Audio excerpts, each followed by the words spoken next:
Thank you, Krista, and welcome once again to Bristol Motor Speedway as we get ready for NASCAR Sprint Cup Series qualifying from Thunder Valley, presented by DraftKings. The drivers getting ready for, well, about 3 or 4 laps of holding your breath, because that's what they'll have to do when they go out to qualify. It catches your breath at this racetrack. Hello, everyone. Alongside crew chief Steve Letarte and driver Jeff Burton, I'm Rick Allen. When you come to a racetrack like Bristol, there's just an excitement in the air, and I think it's because things happen so fast here. I mean, you can turn a lap in just over 14 seconds here, Jeff. They do happen fast, but when you're out there driving, it's tough. I mean, you got to be in the gas, you got to drive in the corner deep, use all the racetrack, get right against the wall. And when I say against the wall, I mean right against the wall. Leave with the corner exit right against the wall. Look down the straightaway, hope nobody's ready. Whoa, hold on. What? A lap just was completed, and you couldn't even describe a lap. And you already just finished a lap in 15 seconds. Well, I guess I'm slow. Not here you're not. Not here you're not. Maybe. Well, okay, so things are going to be very tight, too. Not only do we have incredible speeds here, but this field is going to be very close, Steve. Yeah, when you start talking about laps at that speed, what happens is the field really narrows down. This field is going to be separated not by tenths of seconds, but by hundreds and thousands of seconds. And not just for the final start, but in every round. We have 3 rounds of qualifying here today. The first round, not only do we advance the top 24 fastest, but a very important note, there are 46 cars here today. 3 aren't even going to make the race. If you're lucky enough to make it through the top 24, then you're in the top 12. Then after that, we set the final 12 in the 3rd round. 3 rounds. You have to hold your breath, Jeff, 3 times today. Okay, so we have so much speed here. The field is going to be very close. That means you can't make a mistake in any of these rounds of qualifying if you want to advance. Well, you can't make a mistake, but it's so hard not to make a mistake because you have to drive in the corner, be so aggressive, and you have to use all the racetracks. So we saw earlier today in practice, here's Jimmy Johnson, 6-time champion, got a little too high, got in the wall. Here's Jeb Burton, spun off turn 4, got in the inside wall. So this racetrack's very difficult. Eric Almirola came here to test it, thought they had a great race car. 2nd lap, got in the wall. So if you're pushing and trying to make lap time, it's easy to make a mistake here because you have to run the high line. And if you step out of line a little bit, you're in the marbles, in the debris, you hit the wall. Well, not only do you have to run the high line, but you can't leave anything in the bank. Because when you talk about 1st to 10th being 5/100ths of a second, 5/100ths of a second, as a race car driver, I don't even know if they can feel that. You have to give it all because it's going to be a very, very tight field. You both have mentioned running up against the wall. Normally, the fastest way around a racetrack is at the bottom, right around the white line or yellow line or whatever it is, the apron. But here, it seems as though the track is rubbered up and has gone right up to the wall. Is that where we're going to see our fastest laps? Oh, without a doubt. And that's something new, Jeff. You know, normally we see qualifying towards the middle or the bottom of the racetrack. While we race against the wall, the track doesn't mature quick enough through the weekend. But the 2nd race of the year, we already had a truck race on Wednesday night, Jeff. This is as early as I've seen the groove get that high. It's dark black up against the wall, and you want to run where that rubber is. So there's actually less banking right against the wall. They did that to make it so you couldn't run against the wall. Guess what? That place gets rubbered up, and that's where you're going to go. So drivers are going to find where the most grip is, and right now the most grip is way up high against the wall. And one of the things that will also come into play, there's a little bit of a bump in turn number 2 that has been affecting some of the drivers as they come out. We'll see who can negotiate that, and we're going to hear from drivers here in just a moment.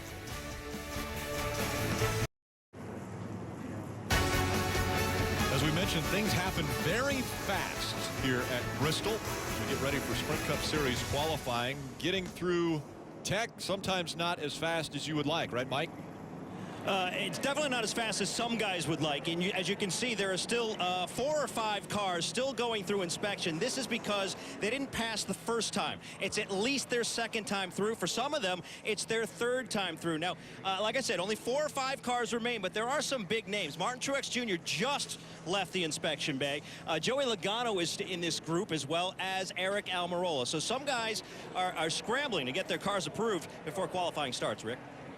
Well, pretty amazing that we see these cars so late getting through qualifying, or excuse me, getting through tech. But listen, this is something that happens at Bristol because we talked about earlier the agendas in practice. Well, you have to remember, even though we've had a big gap in time, it takes time to inspect these cars. NASCAR asks these cars to be in line really quickly after last practice, usually 1 hour. They move it around maybe an hour and 10 minutes here at Bristol. But the simple fact is that if you ended in race trim to use the best, all of your tires to the best of your advantage, that means your crew now needs to stop, disassemble the car, reassemble the car in qualifying trim. You have to debrief with the driver, get those guys the changes, and get in qualifying line early enough, Jeff. It's difficult at these short tracks where it's hard. It's hard just to get through the garage area of Bristol. Everything's so cramped. It is difficult, and I saw that Eric Amarola's car, the 43, he wrecked in practice. I'd be like, hey, man, I wrecked. Cut me some slack. But, you know, NASCAR doesn't care. You got to go through tech. No matter if you wrecked or not, you got to go through tech, and it's got to be right. Let's go back down to the infield and Marty Snyder. Well, Rick, the team that might be the most worried is Joey Logano's team. You see, this is a stall. There's no race car here for Joey Logano. What happened was they just came through inspection one time, and the team literally ran the entire length of pit road to push the car back to the back of the line. Joey's sitting at the very end of the pit wall, hoping that he can get in his race car, but time is running out on this 22 team to get that car through inspection, past inspection, and then onto the racetrack. So it's a tough thing here for a crew chief, isn't it, Steve? Well, yeah, and that's my concern, Marty. What happens is even if they clear inspection in time, it's a 20-minute first session, they probably will have time. But after you go through inspection, the way the process works is then you have to stop and make a few final adjustments for your race car. You're allowed to set the tire pressures. You actually have to have some apparatus under your car to hold it at certain heights for inspection. It's complicated, but the simple thing is there's 8 or 10 changes that need to be done after you go through inspection. And when you're in a hurry, that's when something could be forgotten. So it's very important at this point for the crew chiefs to stay calm and make sure everything gets adjusted properly. And I tell you what, I was never the greatest qualifier in the world, but I hated this. I hated getting off a rhythm and having to run to my car, get in real quick, make time. That always made it more difficult for me to drive. I wanted to focus on driving the car. This is just one more distraction for the driver at a racetrack that has full of distractions already. And for the first round, there's a couple different agendas. Trying to make it, first of all, into the top 24. Some drivers just trying to make it into the top 36 to make the race. Get news, results, and highlights delivered to your inbox. Subscribe to the free official NASCAR newsletter at NASCAR.com/newsletter. A few drivers still trying to get through tech and get their cars in line so that they can get underway with qualifying, which will start at 5:45, just a couple minutes from now. And so you see a lot of the drivers already strapping in, including Joey Logano strapping in the car before they've even rolled back onto pit road where their car was staged. Now, this isn't the first time that this has happened where teams are rushing to get through tech and out for qualifying. As a matter of fact, at Atlanta, there were 13 cars that never made it into the first round. Those included guys like 48 of Jimmy Johnson, the 24, Jeff Gordon never made it out. Tony Stewart, he didn't get out for a lap. Matt Kenseth didn't get out for a lap. And even qualifying was delayed 15 minutes just to try to make the inspection work a little bit better. But this isn't exactly like Atlanta, but there are a few cars that are still trying to get through inspection, right, Marty? There are, and what we've got is Timmy Hill back here, Travis Kvapil. You've got Joey Logano who's gotten into his car now. These cars are all through inspection, and they're making those final few adjustments that Steve mentioned. You got Alex Bowman here as well, and also Eric Almirola. These cars trying to get their way out to the racetrack. They have cleared inspection, but they're making those final few changes that Steve mentioned a moment ago, setting the air pressures, getting everything right so that the drivers and crew chiefs are happy with the car. But as you see, the drivers are buckling up literally outside of inspection. And let's make a clear point here. They have plenty of time because of the fact that they will have 20 minutes here to be able to get the car out. We're understanding Jeff Gordon's car just now through inspection, so a little bit of panic down here, but they do have time, Steve, and that's the important point to note. All they need to do is get out and make one run in this first session. No, that is the key, Marty, because what can happen now is a mistake. You see the crews rushing. This is where the crew chiefs need to step in and just remind we have 20 minutes. So I know we need to be in a hurry, but let's not compound this by making a mistake. And we only have to make one run if we get in the top 24. Well, if you don't get in the top 24 and you get backed up and say you leave with 12 minutes to go, 14 minutes to go, now you got to do your turnaround quicker than you would have had to. So even if you get a run in, all great, but you're not guaranteed to advance into Q2. You may have to go again. And round one, the green flag has come out. Who will turn the fastest lap, who will advance into round two, and who will make the race? That's all going to be determined in this first round. And concrete racetracks, for some reason, were always my biggest concern. Should we go out early, Jeff? Should we wait? It seems like when a concrete racetrack sits, I know Xfinity cars were just on the racetrack 30 minutes ago, but just in 30 minutes, it seems like something about these concrete tracks, when they sit, they lose grip, the balance changes, they can have a hard time getting a handle of them. I think that's a great point. I would like to go a little bit later. So a couple different agendas taking place. Kyle Larson, who was fastest in both the first practice and final practice, his agenda is to win the pole. Some of the guys on this list, their agenda is to make the race. The 62 of Reed Sorensen, 26 of Jeb Burton, 95 of Michael McDowell, all have to get into the top 36 in qualifying if they want to have a shot at racing on Saturday night here at Bristol. That's right. You see the 21 of Ryan Blaney, when that quality of car comes in, it puts a tremendous amount of pressure on the guys that are racing for that last spot to get into the race. In 46 cars here, only 43 will race. The 98 still behind the wall. And that 98 is on the list of cars that have to get in based on speed. Kyle Larson posts the first lap, 14.88. And again, once we go from round 1 to round 2, all of these times will be erased and they will start over again. The only round you can win the pole in is the 3rd round, the final round. So this is going to seem really, as you see Greg Biffle, we talked about how easy it was to make mistakes. We talked about that at the top of the show. Got into turn 3 a little too high, a little too hard, a little too high, gets over the black, loses the back of the race car, hurts his lap time. What's going to seem odd is when we go to the bigger tracks, we talk about Watkins Glen, the big spread out road course, how hard it was to get a clean lap. Well, here early in this session at Bristol, it's no problem to get a clean lap. But even 20 minutes can go by very quickly. And with these cars having some issues through inspection, the last 4 or 5 minutes is not when you want to make your run there, Jeff. A half-a mile track, 43 cars, simple division tells you that it's going to be congested in the last few minutes. And one subtle difference, the cars have been going off the back straightaway, which allows you to get to the start-finish line sooner. So you could get there quicker. The problem with that is now you're running over a half a lap further before you get to the green. So you're actually running 3/4 of a lap further before you take the green. So if you do have to run twice, you have put a full lap and a half more on your tires by leaving off the back straightaway. And drivers right now and teams are being very cordial. They're giving each other room on this racetrack. They could all go out there all at once if they wanted to, because that's the way group qualifying works.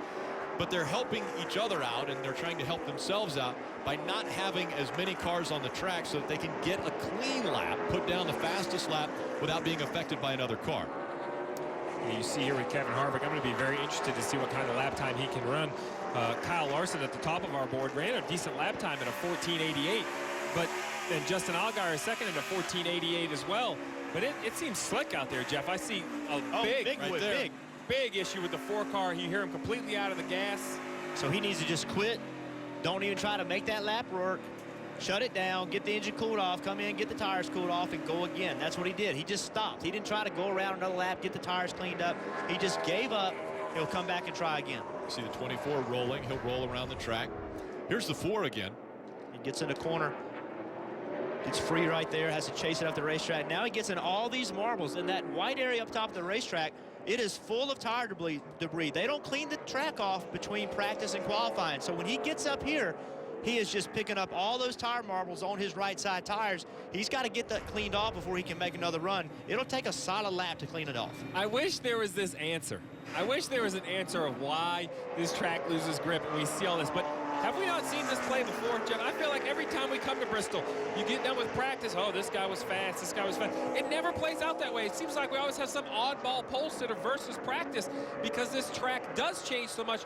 Who has the best notes? Who made the right guess to get their car correct for qualifying? One thing that is consistent, Kyle Larson. He has consistently been the fastest. Jamie McMurray on the clock. He's 19th quickest. Well, I He's think coming back for his second lap. That's really just his lap. He left pit road on the backstretch, came around. That's about as hard as you could run a first lap. Is as quick as he was in 19th. So you're going to see here instantly he jumps up to 4th, almost a second and a half faster. That tells you how much getting up to speed helps even in a short track. Kurt Busch goes to the top of the chart, that 41. Great lap for Kurt, 14.745. Again, the track record here, 14.607. And that's still slower than what Kyle Busch was able to run in practice, about a 1/10 of a second slower. So we'll see as the cars run if the track gets the speed back. But to Steve's point, this track changes so much from practice to qualifying. It's hard to adjust to it. It's hard to know what to do to your car anyway. It changes differently every time you come here. Junior with a big wiggle. And he's just coming up to speed. You know, That's this right. is coming to take the green. So right now they have that adjustable track bar. You know, Jeff, I want as a driver, are you adjusting that thing? Oh, now? yeah. Or do you think the tires are coming in? Or I got a handful of buttons right now, you know. And he had to keep going, too, because he was just taking the green, and he didn't get up in the marbles. That's why he kept going. So him not quitting was 100% the right thing to do. So that affected his first lap, but now on his second lap, he even has a little bobble there. He's got to put down the best lap right now. Yeah, you can see how much the car is moving around. He's just free. Not going to be good enough right here. They'll have to come in and make changes and try again. well, their goal is to make the top 24. I'm with you, Jeff. I don't think that's going to make the top 24. It's going to sit in the top 24 at the moment, but I think that this is going to instantly start to move. That cut line is going to move very, very quickly. Remember, the goal is to make the top 24. Then the lap times are erased. On the bottom right hand of your screen, what you see as a comparison there is everyone to 24th. Because really, as much as we want to award a pole, we're not going to do it until the third round. So the first round only matters about moving forward. You're just earning the right to sit on the pole right now. That's all you're doing. And what's funny, we talked about it before. Look at Austin Dillon in second. Allgaier fourth. You got Newman in ninth. All those cars are very good in practice, but in qualifying, since the track has changed, they found a way to be better. 27, Paul Menard, one of the bubble drivers as far as getting into the chase. And when we say mistakes, what happened for Paul Menard? Seems as though he might have got into the wall. Take a look. You see how loose he is. He just, that is really around. Yep. Only reason he didn't spin out is because the wall stopped him from spinning out. And while we were looking at this replay of Paul Menard, who goes to the top of the board but Kyle Busch. So now we have Kyle Busch first, Kurt Busch second, Brad Keselowski third. Kurt Busch drops down to second behind his brother Kyle. Marty?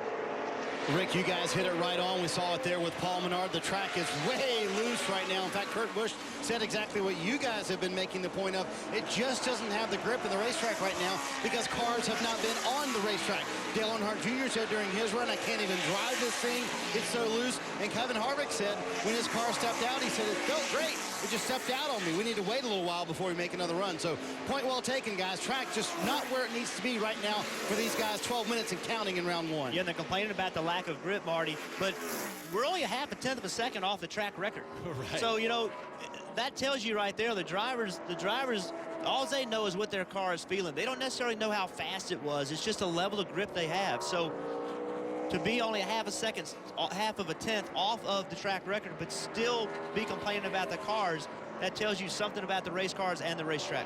Mike Massaro, the 24 is coming back towards you.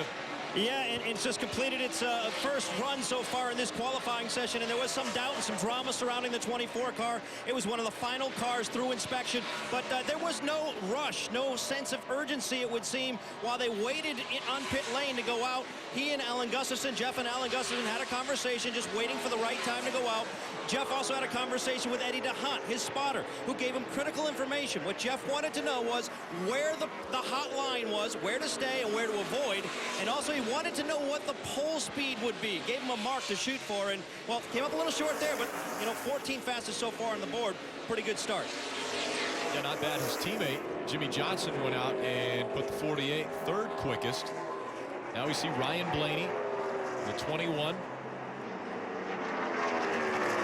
Blaney 27th quickest. J.J. Yaley in the 23.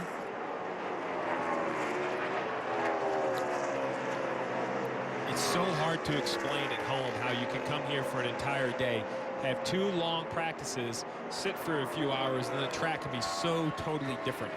But concrete tracks, especially, some tracks do that, but concrete tracks seem to do that remarkably. They're very sensitive to temperature. They're very sensitive to how much tire rubber on the racetrack. There's a lot of things that affect how much grip these cars have. Not to mention that you mentioned, you know, it's a rhythm racetrack, Jeff, and perhaps just, you know, not being in the car for a few laps has hurt their rhythm as well. I'll be interested to see the 55 of David Reagan, the 22 of Joey Logano. When those two go out, they were in the top 4 as far as speeds in our final practice. Now we've got the 22 on track with Joey Logano.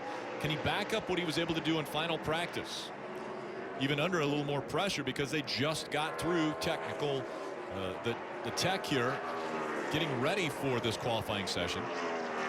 And I don't know if it's like in 17th position, Jeff Gordon, I don't know if he's safe or not. I mean, it's going to be close. You got to have a lot of good cars below the cut line and some good cars that, like Senhouse, for example, who just moved up to 7th. That moved Jeff Gordon all the way back down to 18th. So you have Hornish Jr., who was good in practice, Earnhardt Jr., Stewart. You have some good cars, Menard, who just had trouble. You have some good cars that are left to go that could push everybody down. Yeah, and that's why if you see on the left side of your graphic here, the cut line's been established. So really what we're showing you here is anyone below this red line is not in. And there's some big names down there. Sam Hornish Jr., Dale Earnhardt Jr., Tony Stewart down in 38th, Kevin Harvick in 41st. We talked about Eric Almirola, how they fixed this car. This is the car they wanted to run. Well, they're sitting in 43rd. So just above the cut line, McDowell, Patrick Biffle, they have to be getting a little nervous because when I see names like Kevin Harvick below the cut line, I expect that bubble line to move. Sam Hornish Jr. back out on track. Blue Emu, a company from right here in Bristol, Tennessee, on the hood of Sam Hornish Jr.'s car.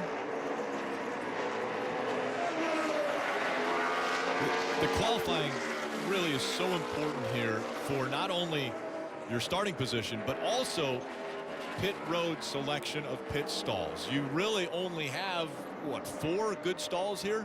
There's 1 great stall, 3 good stalls, and 39 others is basically how I look at Bristol. And you know, you have pit stall 1 is definitely the best pit stall at pit exit. There are 3 other good ones, which is basically the start and finish of the backstretch pit road and the start of the front stretch pit road.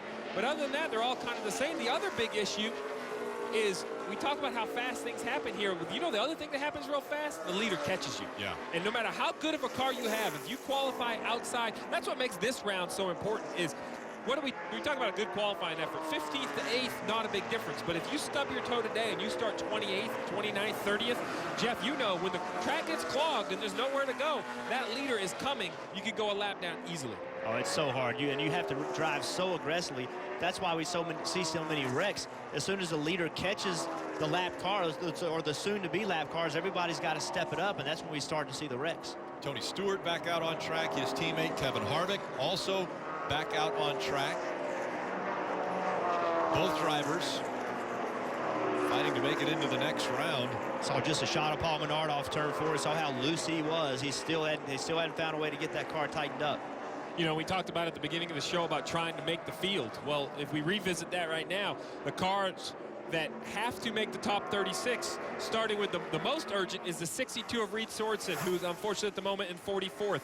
The 26 of Jeb Burton is also down towards the bottom of the screen. But how about the 95 of Michael McDowell, currently 26th? That is a race within its race, because since he's in the top 36, then you got to look at the 21 car. Then from here, you got to look at the 32 car. It's not just where you start, but if you start. That's right. Right now, the 62, the 26, and the 32 would be the 3 that went home if all stays the same. And we can see Jeff Gordon has moved all the way down to 23rd, so they've got to be thinking they've got to get ready to go again. They have to assume they're going to get beaten, so they've got to go probably make another lap. The numbers that you were giving us based on owner's points. That's correct. So you have to make sure, and the lowest owner's points here is the 62, the next lowest is the 26, the next lowest the 95. So those are all fighting to get into the top 36. Once they've done that, then it's a battle amongst those drivers that are all fighting for position to get into the race to find out if they will make the race. And missing the show is a huge, huge detriment to any race team. It's like a golfer missing the cut. These teams have traveled here. They've built a car. They've bought a motor. They've bought tires. They've put the energy in. Think about it. The only thing left is the race. Hotel room. Yeah, all the practice is over. So if these guys miss the race, financially, it can be a huge cut to one of these races. We're talking about those teams making the race, missing the race. Eric Almirola, I think this is the center of their universe right now. They came and tested. They felt like they had a great test. They always run well here. They need a win. They need a great run here. Bad practice wreck. Spent all day working on it, fixing it. He's trying to work himself in the top 24 right now. Not good enough the first lap. Let's see if he can do it on the second. He goes 33rd quickest on his first lap. Almirola needs to pick it up. The cut line of 24 is Jeff Gordon. That lap 14.942. Did Almirola get in? He did not. 32nd quickest on his second lap. Trevor Bayne also on the clock, showing in the green, and then right back into the red. Such a difficult racetrack at this place. It's so difficult to get into that top 24. Marty. You can see Joey Logano there in the 23rd position. They're going to go back out here in a moment. The problem is when they were out on that first run, they cut a right rear tire. Travis Geisler told me from the team it had lost about 4 pounds in the right rear, but you can't replace it. So they just have to air it up as best they can and send Joey back out. That can't be fun, can it, Jeff? And that's got to be a headache for the crew chief, doesn't it, Steve? Yeah, I mean, basically, the big concern is the rule is in place. Let's make sure everybody understands the rule. You're only allowed to change a tire that is losing air or going flat between rounds. You can't do it during the round to not give it an advantage to a team of having a brand new tire. The problem is Joey Logano sits 23rd. So if this time isn't good enough to advance forward, he has no choice but to go try it again. So if it has a slow leak, you put a little extra air in it, Jeff, and hope for the best. And even if it is good enough to advance, you still got to go again in the next round. Right. So the trouble never stops. Well, the beauty is, though, if you advance, as soon as this round's over, you'll get a brand new right rear tire. So then it's just a question of if that tire helps or hurts your car's handling. Under 3.5 minutes to go. This first round was 20 minutes long. So as we mentioned, things will start to pick up on those drivers that are not in the top 24, which Newman just bumped Gordon. Yep, he jumps up to 12th. That bumps Gordon out. Joey Logano now on the bubble. There's Jeff Gordon back on track, trying to get into the top 24. Amazing to think that Jeff Gordon in his final Bristol start might not make it into round 2 of qualifying. That just proves, though, that this sport is as tough as they come. No one cares about your resume. No one cares how many races you won. Nobody cares if this is a good track for you. Every competitor has the same opportunity when they walk in that tunnel every morning. You have to go out and you do the best for your team and your car, and it can be a humbling sport at times.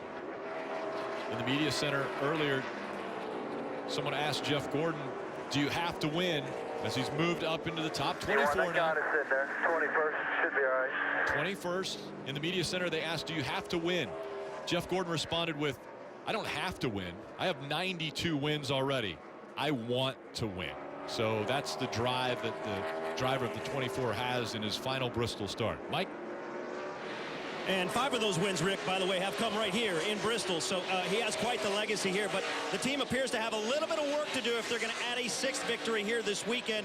They did jump up the board a little bit and given themselves a chance to move on to the 2nd round. But Jeff has been struggling with a very loose race car. In between runs, he had a conversation with Alan Gustafson and Eddie DeHaan once again, and they emphasized to him, look, you've got to run the right line. It's critical at this racetrack right now in order to get the speed out of this race car. It did happen, but the car's still a little bit loose. And you see the mark on the right side of the 26. Jeb Burton, the driver of that car, got into the wall. Take a look. Yeah, he's one of the drivers that has to get in on time. That's the key. We talk about how tough this racetrack is, how fast it is, how narrow the groove is. Well, Jeb Burton knows this is his entire weekend. He has to move forward on time. So if you're going to make a mistake, and qualifying's the time to do it, because it shows me that he knows the limit, but the only way to find speed is to go right up against the limit. And he has about 1 minute. If they are able to get back out onto the track, Logano goes up to the 21st position, moving Gordon down to 22nd. Trevor Bayne now on the bubble. Less than a minute to go in this first round. And there's cars on the racetrack. We have Tony Stewart on the racetrack as well, trying to move up to get himself in with only 44 seconds left. Who thinks they can move themselves in? And the way it works is they've got to get to the start-finish line before the time expires. If they do, that lap will count. If they're not able to get to the start-finish line by the time the 20-minute clock expires, they will not have that last lap count.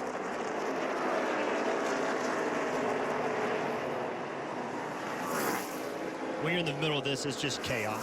I mean, that's the only way to describe it. It's just chaos. There's so many cars. You got inside if you need to run again. It's so difficult to make those decisions, and you have to make them quick, and things have to happen quickly. It is just very difficult to manage.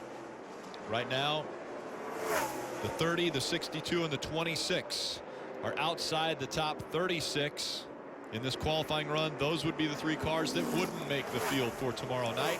The red flag has been displayed as far as the end of the first round, and that puts Trevor Bayne right on the bubble position of transferring into round number 2. The fastest in round 1, Kyle Busch.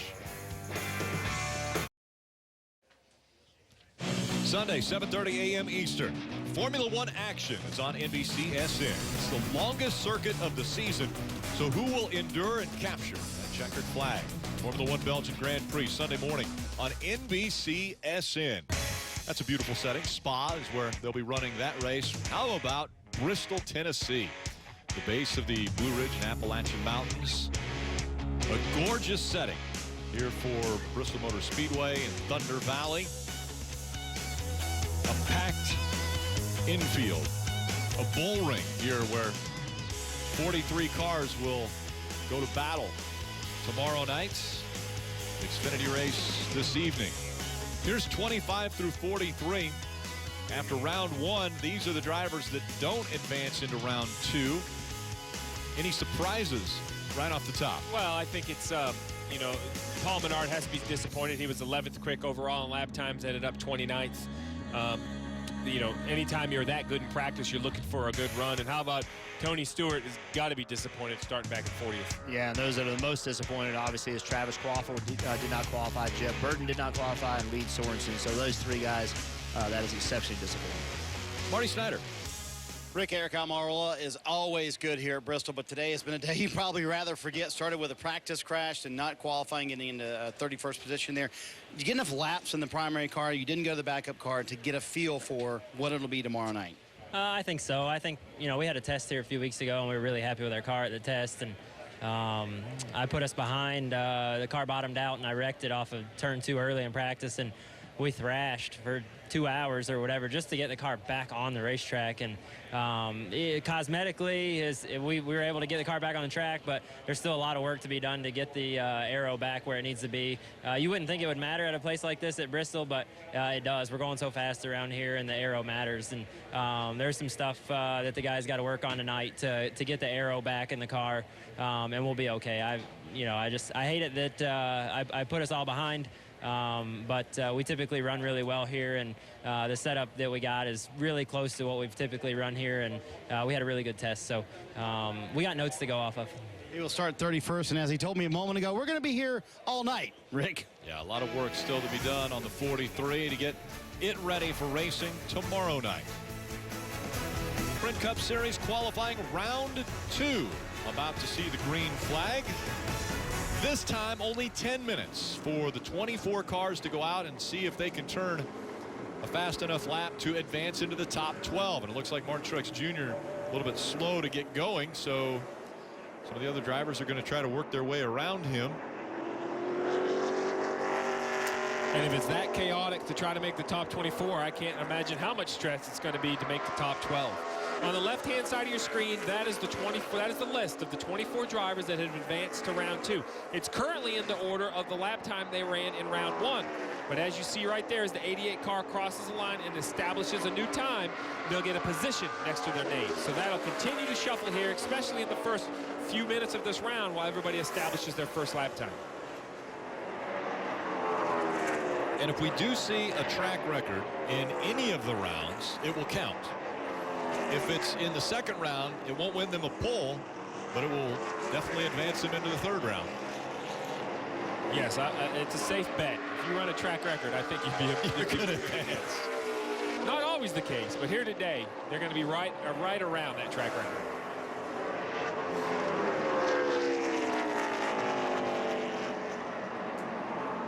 First ones to turn laps, Carl Edwards, Brad Keselowski, Dale Earnhardt Jr., and Jamie McMurray. All under 15 seconds on their laps. Yeah, and I think the most important thing is how it compares to the laps they ran in the first practice. You know, Carl Edwards has run a 14.74 here in this practice, and in the first run he was at 84, so he's picked up speed from the first session. Marty, we see the 22 tucked into the back of the line on the backstretch here. He's there, brand new right rear tire and all. They did find about a half-inch hole in that right rear from round 1 from Joey Logano's car, so he gets the brand new right rear tire. But Steve, I'm just curious, how tough is the job now for Todd Gordon? Because you don't really know what was wrong with the car because you don't really know how much air pressure you were losing in that right rear. So do you have to guess it's set up for this round 2, or is it fairly straightforward? Well, no, I think it's definitely a guess. As Kyle Busch goes to the top of the board, he definitely likes his 18 car this evening. And Kurt Busch right in front of his brother. But Marty, it's really it's a little bit of a guessing game, but I think at this point, Todd Gordon and Joey Logano have got to be just breathing easier that they advanced in on their first run. They didn't have to go out and rerun on that tire that they thought I had an issue. So you have to look at it as a little bit of a disfortunate situation, but luckily fortunate enough they're still here trying to move forward. Martin Truex Jr., 8th quickest. Probably isn't going to hang on to a top 12 spot, though, with that time. 14.972. Kyle Larson on track for his first run during the second round. He goes 10th quickest on his get up to speed lap. And now we'll see if he's on the clock and if he can post a faster lap. Larson goes 5th quickest with that lap at 14.770. It's just amazing how fast these cars look going around this racetrack. There's so much grip right now, even though we've heard the drivers complaining how it's slick. As we talked about, they're flirting with the track record. You can just see the speed. You can see them going through the center of the corner. Watch Austin Dillon or Casey Kane now. Watch how fast he carries the center of the corner speed. Almost like he never slows down. It's typically here in the past, you'd see cars go in the corner, slow down, and then launch and leave. Here, there's so much center of the corner speed. It's just amazing to watch. Okay, so Kyle Larson just ran 4 laps. Why? Why is Kyle Larson out there for 4 laps? Everybody else is out there for 2 at max 3. Well, he must have thought he did something wrong. He must have thought he made a mistake. Could have gone a little bit quicker. The problem is, the more you run, it seems that the tires fall off some. So he probably just felt like it was in his best interest to run again because of what he felt in the race car. That's kind of a driver's call. You got to remember here, you can make the laps and not overheat typically because it's a short racetrack. You're only going to run for a little bit of time, so you don't have to worry about it overheating. So it gives you the option to make that call if you feel like you can run faster. I mean, I think that goes back to how close his lap times are. You know, when you go to Michigan and you're 3 or 4 tenths off, it's easy for the driver to feel.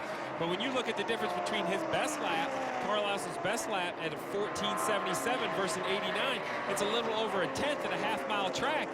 You know, those are very, very close. I wonder, Jeff, as a driver, can you feel a tenth? Do you know that this was a little better than the other, or do you have to kind of hedge your bets on a little guess? You can feel a tenth. Yeah, you can feel a tenth. The problem is when you drive, if you're going to make the run and you drive through 1 and 2, it can go really well there, so you keep running, then you drive through 3 and 4 and it falls off. So the only way to find out the complete lap is to run the complete lap, and of course that's putting more laps on the tires. But yeah, a driver can feel a tenth here for sure.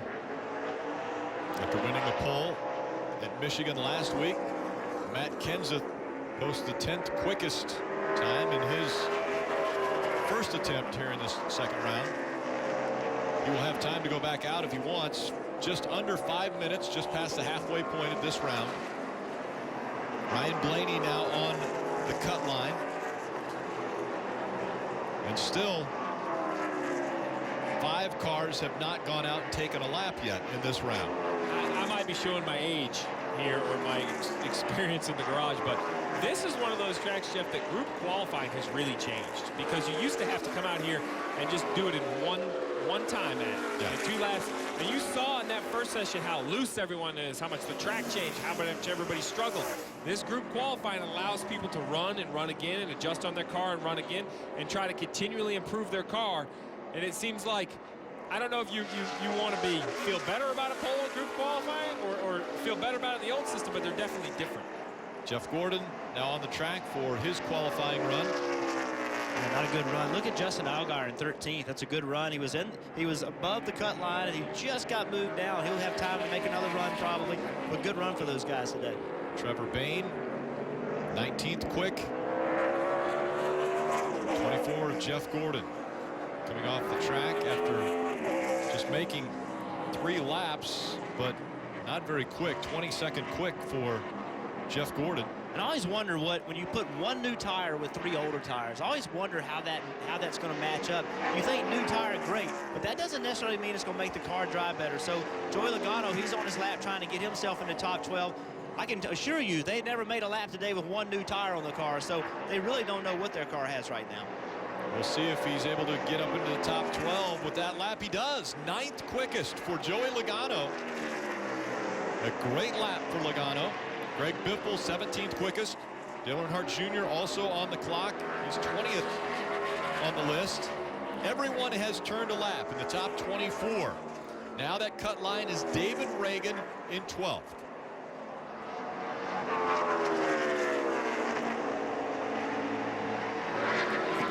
Truex Jr. still outside the top 12. He's 20th. So he's having to chase the back of the car as he got into turn 3. The back of the car started moving around. The only thing you can do as a driver is chase it. It really hurts your ability to carry speed to the center of the corner. Got to keep going, though. There's only one shot to do it. You just got to keep digging and try to make the best out of it. And he's ran 8 laps in this session. This is coming around to complete his 9th lap. And he's not picking up speed. 15 seconds was that lap. Jamie McMurray back out on track. He has already run 4 laps. That was his 5th lap. Trying to find enough speed to bump David Reagan out of the top 12. He'll have to go faster than 14.788 seconds. Does he do it on that lap? He doesn't. He moves up to 21st on the list. And with all these guys trying to run again, David Reagan, who's currently in 12th position, is rolling onto the backstretch, putting himself in position to leave pit road if he needs to. With 1:30 left, this is going to happen very quickly as we see the track starting to fill up again. We have Jamie McMurray, Ryan Blaney, Martin Truex, Justin Allgaier. Austin Dillon also out on track. Kenseth, Allgaier, Blaney, Austin Dillon, Biffle, all outside the top 12. Look how close Allgaier is. It's such a game of inches here. And David Reagan, you see here, across the start-finish line, leaving pit road. He's got to go out and make a run, even though he's in. And that's who we're comparing to. He can't afford to sit back and wait. Not enough time. Under a minute to go in round 2. Who will advance? Will David Reagan get bumped out of the top 12? And Kenseth on the racetrack trying to bump David Reagan out.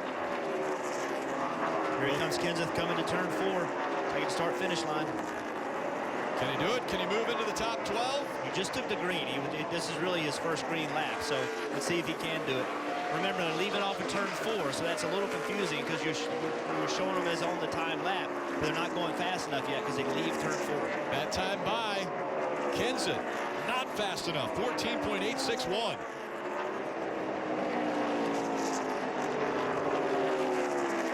Eight seconds, 7. The clock winding down. 3, 2, 1. And that ends round number 2.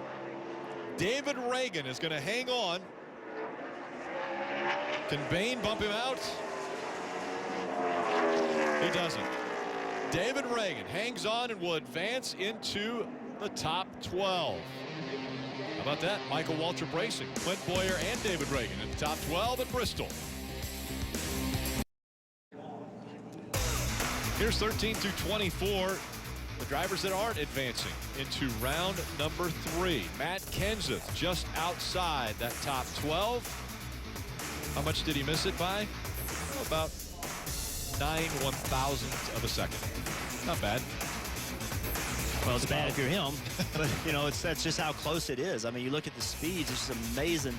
You know, a 1/10 of a second almost is all. It's a 10th and a half a second is all that separates 1st and 12th, and then it's just so close. And then what's so cool, we keep talking about these guys that have to race their way into points to try to have a chance to win the championship.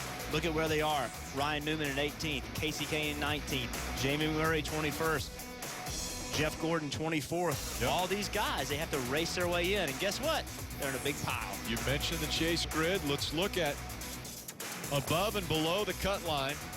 Paul Menard, Ryan Newman, Clint Boyer, Jeff Gordon, all not advancing into the top 12. Mike. And Jeff Gordon will not advance to the final round, but did get to round 2. Looked like you were just lacking a little bit of speed. What were you missing?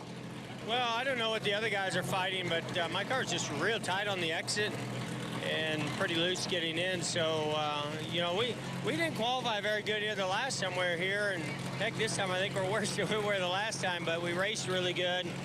I thought our race runs looked decent today, and you know, it's hard to pass when the groove's up top there. So I was hoping that we were going to qualify better than this, especially with this pretty awesome rainbow paint scheme that Exalta has this weekend for us. But yeah, it just wasn't meant to be. You know, we just, I don't know, we just really struggled when we put it in the qualifying trim.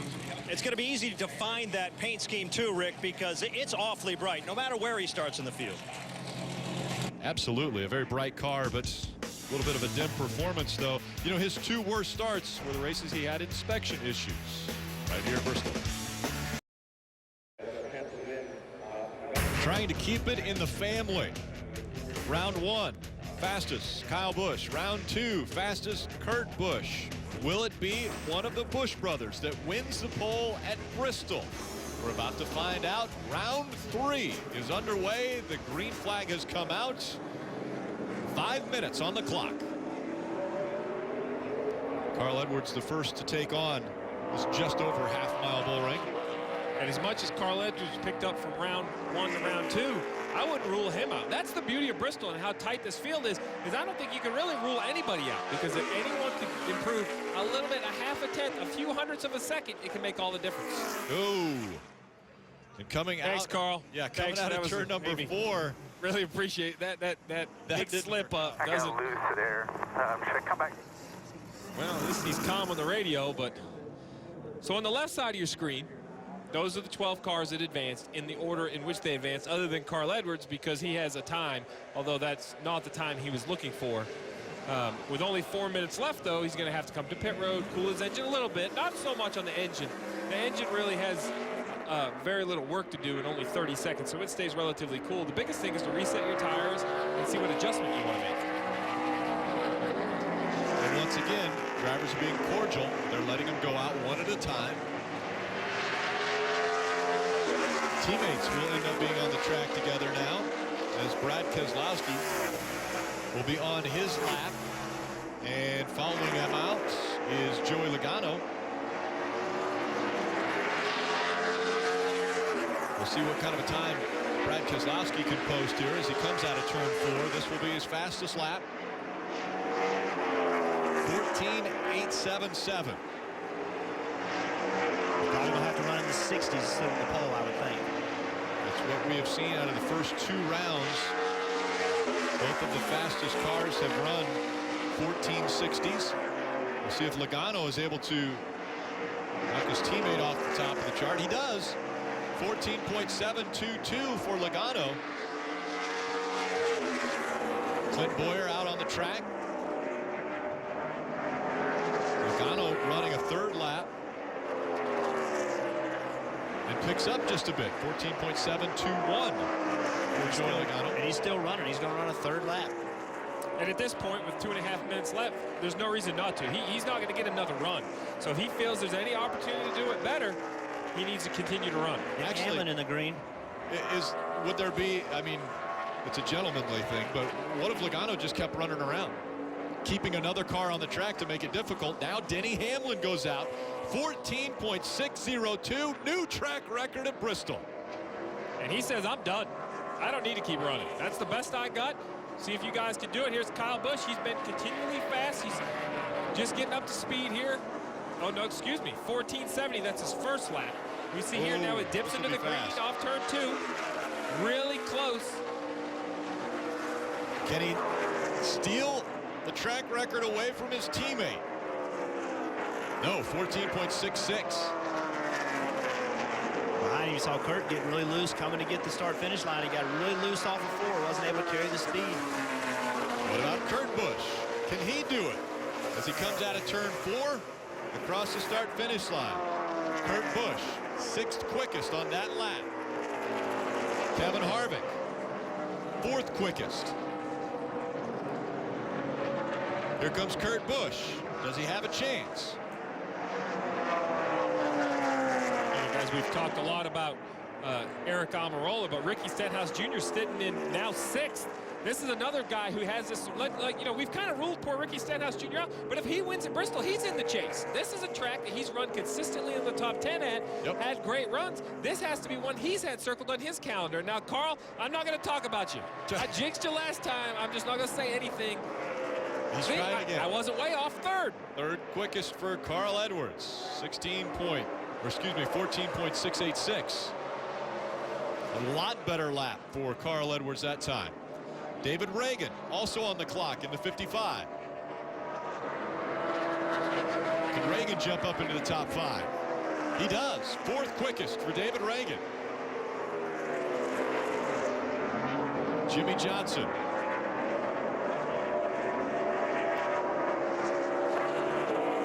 Oh, Jimmy chasing way up the racetrack. way up the racetrack, bobbled. Won't be one of his faster laps. Kyle Busch is back out. Keep going, get you one, man, come on. Brad Keselowski also. Get you one.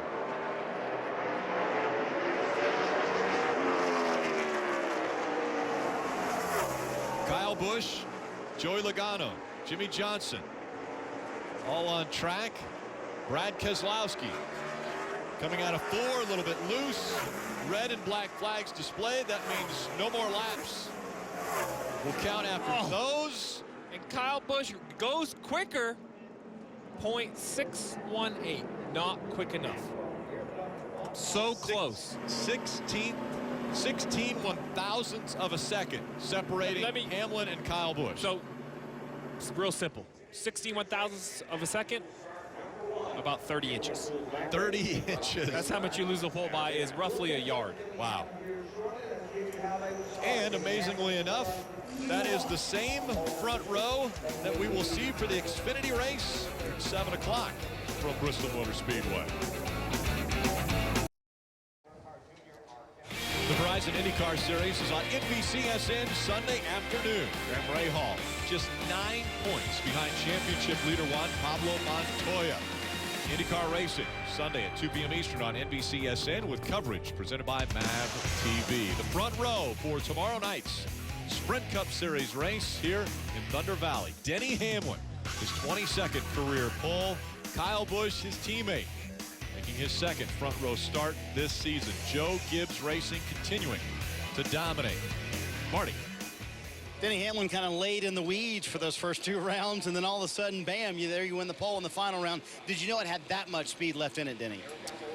Yeah, I had a little bit left in the tank for sure, but the last round's definitely the one that pays usually. So proud of this whole FedEx Ground Toyota team, just providing another fast race car this weekend. TRD's done an amazing job once again with their cars 1, 2, 3, 4, it looks like. So just a great day. Our cars had speed in it all day.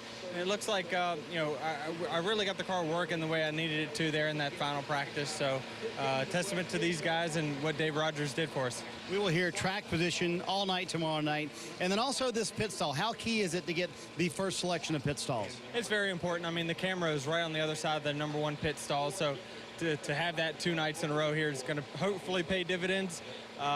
You know, so we're excited. Bristol's been a great track for me in the past, and you know, we got nothing to lose this weekend. Just gearing up for the chase. So I think our FedEx team's ready. Denny Hamlin sweeps the poles today at Bristol, Mike. Yeah, but the guy that pushed him to those poles was his teammate, Kyle Busch, both in the Xfinity Series and here in the Sprint Cup Series. Man, you gave him a run for his money on that last run, but what were you missing? What did you need? We were just a little too free there, the second segment and the first run of the third segment, and just being able to try to put down a fast lap, being a little too free that high on the racetrack. You know, it's a little edgy up there, so you try not to push too hard, but still make a good lap and come back safely. But then there at the end, you know, we just tried a Holy Mary and Hail Mary, whatever. And it worked. It picked us up speed, but didn't pick us up that spot. So great effort for everyone on this Skittles Camry. These guys are doing a great job. Again, thank Toyota TRD. And, you know, JGR front row for both races here this weekend. That'll be pretty good. And, you know, we just got to make sure we do all the right things and run a good, smooth 500 laps. How would you describe what we're seeing out of JGR right now? 1, 2, 3 here, and they've been incredible over the last 6 weeks or so. Yeah, well, I'm hoping the guys at the shop will tell us on Monday that we still got good stuff coming. So I'm sure we do, but everybody's just been working their tails off and doing a great job. We just tried some different things this year, and it's kind of worked for us. So overall, you know, I couldn't be more pleased with just everybody's effort and everybody's work and the communication with bringing on the 4th car with Carl Edwards and, of course, Matt Kenseth as well, too. So, you know, it's a JGR front top 3 there, and, you know, Kenseth, he's won 2 of the last 4 here. So, you know, we definitely ain't no slouches around Bristol. Absolutely no slouches. And Kyle Busch, no slouch here either, looking for his 6th Bristol victory, Marty. Mike, David Reagan, quite impressive in qualifying. You will start 4th. That lap surprised you a little bit, David. The last round surprised me a little bit. I was a little disappointed in myself. Probably should have made a little more aggressive adjustment on my track bar the second round. our Aaron's Toyota just got a little too tight, and man, we were on that bubble. We almost didn't make it to the third round, but I knew our Aaron's Toyota had really good speed in race trim, qualifying trim, and I think if we didn't have to run those extra 3 or 4 laps in the second round, we probably would have had a shot at the pole. But nevertheless, you know, top 5 starting spot here definitely makes life a lot easier. I've had to start from the back, and it's no fun, but really proud of everyone at Michael Waltrip Racing. They've been working hard. Brian Patty and these guys have done a nice job, and this is a fun race, man. This is what racing's all about. We grew up racing the short tracks, and you kind of feel at home when you're here with 43 stock cars going around the world's fastest half mile. After the news of this week, how much does this help, and how much would a top 5 tomorrow night help this whole organization and everybody? A top 5 would be great, but we want a trophy. We want to leave here with a trophy, and that's what it's all about. You know, we've run well the last 4 or 5 weeks and kind of surprised ourselves at a few of these racetracks. We've had some really good speed, but man, I've had this place highlighted in Richmond. The MWR Toyotas have been really good here in the spring. Clint and Moffitt ran well here, so man, I'm excited about tomorrow night. We don't have a lot to lose. We just got to go race hard, and if we could get that trophy, that would be great going into an off weekend, but a top 5 would be a good run for us. Rick, both of those MWR Toyotas qualifying today in the top 10. Absolutely. His teammate Clint Boyer qualified 9th, but out in front it's Joe Gibbs Racing. One more time they have gone 1, 2, 3. It's the 2nd consecutive week. They just did it at Michigan last week. Yeah, these guys are on a roll. They've just been doing incredibly well, winning races. Everybody in the garage is talking about them. They're talking about the Toyota engines being strong. They're talking about Joe Gibbs Racing. We've seen Michael Waltrip Racing. Even with all the turmoil, we've seen them doing well. So Toyota's making a charge when it counts. Yeah, but just because you start at the pole doesn't mean you're going to have a good race. This Absolutely. is a very difficult race to get around. There's a lot of traffic. This is just last year. Last year, Kevin Harvick got into the back of the 11. That was on lap 162. The 11 goes down the racetrack and then right back up onto the racetrack, and this is where the most damage was done.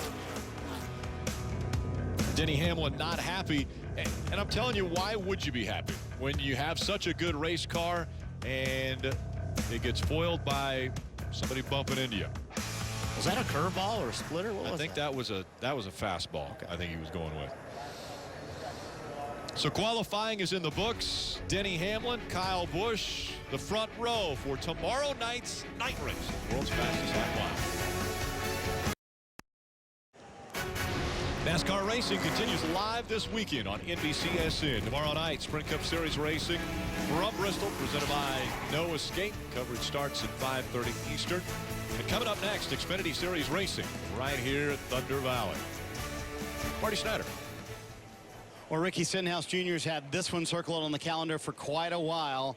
Top 10s in the last 3 races here today. You qualify in the top 10. Kind of shot in the arm is this for the race team? Man, it's really good. I was kind of joking with the guys that I wasn't really sure how long that third round was. We just haven't had that speed we've been looking for this year, especially in qualifying, but even throughout some of the races. So, you know, we had a really good day in practice. The fast and all forward was good. Had a good test here. And we focused on qualifying to make sure that we could get a good starting spot. We started 23rd, 25th, and battled all day, all night long till we got a top 10 out of it. But, you know, hopefully this will make it a little bit easier for us. But always love coming to Bristol. It's just a racetrack that I've always had fun with. Our cars have been good. Hopefully we can have a good race on Saturday, and maybe carry some momentum throughout the season. It's been a tough season, but everybody's working really hard, not giving up, and we got some great partners behind us, and hopefully we can put this fast and all forward in the top 10 all night long. I got to give you props for the hat. That is very impressive, my friend. Yeah, I got this on Etsy.com. I've bought a few things from there, so they're really hooking me up with my attire. All right, we need to get one for all the boys in the booth. That's a cool, old-school hat, isn't it, Rick? Absolutely. Maybe I can win that off them in maybe a round of golf at some point in time. Now, they qualified 8th. That means that they get to choose 8th as far as in the pecking order of pit stalls. The fastest gets to choose first, which will be Denny Hamlin. Then next will be Kyle Busch. How important is it as far as pit selection and pit road here? Well, pit road can be very confusing at Bristol Motor Speedway. When you pit under caution, there's only one pit road. You enter off turn 2, you run the back stretch, you run around 3 and 4, and then continue down the front stretch and then exit. You'll see here Kyle Busch peeling off the bank and in turn 2. That's the commitment line for everyone, no matter where you're pitting. all the way around in the apron. You see Kevin Harvick. He's pitting all the way down to pit stall number 1. So he has to come all the way around the backstretch down to the front stretch. But what happens under green, Jeff? Well, completely opposite. Under the green flag, you pit on whichever side of the racetrack that you're on. So if you're pitted on the front straightaway, you come off of turn 4 and you pit on the front straightaway. So it's completely different. If you pit on the back straightaway, you do the same thing that you would do all night long, caution or green. But under green, if you're pitted on the front, you pit off of turn 4, come down pit road and leave off turn 2. And then we talk about there's 2 different pit roads, under green or under yellow, but then there's also timing lines you have to look at and try to take advantage of. Kyle Busch right here, the first box coming in, tries to take advantage of the timing line, gets caught speeding. He gets a penalty, goes to the back. You see here, gets caught up in traffic. This is a very difficult racetrack. It's a small bull ring. You definitely don't want to give up track position. Especially speeding on pit road. There are really 4 premium pit stalls here. Yeah, there really are. I mean, you definitely want to have one of those openings either at the start or the end of pit stall, because look at the traffic right here. When there's cars around you, cars coming in, the 88 Dale Jr. goes to leave, the 95's coming in. He has to get on the brakes. Versus, here's the end of the backstretch. Jeff Gordon is pit stall going into turn 3. Look at him. A nice clear open, but there's nothing like pit stall 1, Jeff. That's the one you won't watch. Kevin Harvick. They drop the jack. He rolls. Why is that so good? Well, look at where the blend line is. It's right beyond the first pit stall. Roll just a little bit of distance, and you'll be the first one off pit road. Yeah, so really, there's 4 premium pit stalls. The first pit stall is very easy. It's pit stall 1 here at the end of the front stretch. There's 3 other ones you could argue all day which are more important. Here's the first one. It's the first one you come to, pit stall 43. There's a stall. It's very hard to make out. It's at the end of the back stretch. The other good one is at the start of the front stretch. Number 1 is definitely the best. The other 3, it could be argued which one you want. Everybody has a preference. Everybody has an opinion. I like the first one coming off of turn 2, and the reason why, all the cars under caution come in off of turn 2.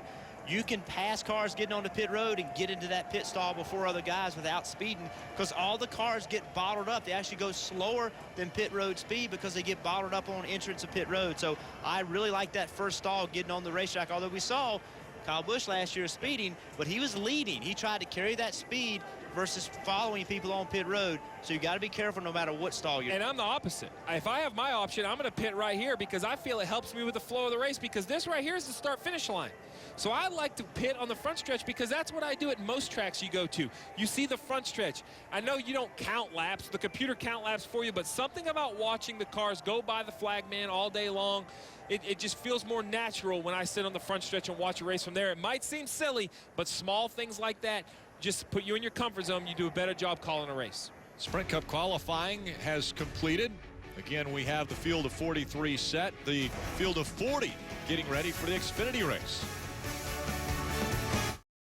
Welcome back to Bristol Motor Speedway. NASCAR Sprint Cup Series qualifying is complete. That means the grid is set for tomorrow night's race as they're getting ready for tonight's Xfinity race. Let's look at the grid for tomorrow. Denny Hamlin, Kyle Busch, Carl Edwards. 1, 2, and 3 once again for Joe Gibbs Racing, finding a lot of speed. And look at row 3. The Penske teammates, they always run really well here. I'd say there's danger in that row. Those guys have a shot to win this race.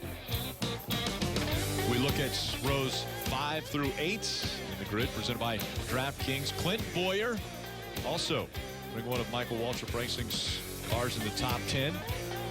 Yeah, Kurt Busch, he didn't get the qualifying run. He wanted it in the 3rd round, but I expect the 41 to be fast. And how about Justin Allgaier? A great starting position outside row 7, starting alongside Matt Kenseth.